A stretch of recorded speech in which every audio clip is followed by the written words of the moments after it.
Assalamu alaikum warahmatullahi wabarakatuh. Ndugu Waislamu, tunakumbushana na hakika ukumbusho itafanywa kwa amini. Atakayeongozwa na Allah hakuna kumpoteza.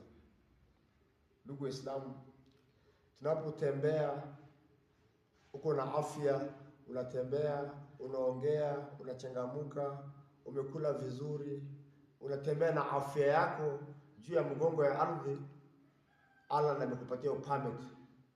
Allah ndiye amekupatia nguvu, sio ujanja yako, sio uwerevu yako, sio masomo yako.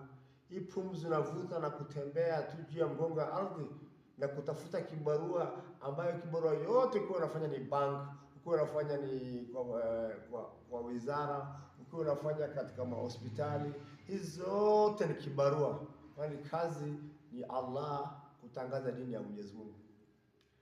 Kukumbushana mema na kukatazana maovu ndio wajibu ya kila mmoja wetu. Sisi wote ni wahitaji kwa Mwenyezi Mungu. Ukiwa wewe ni tajiri, ukiwa wewe ni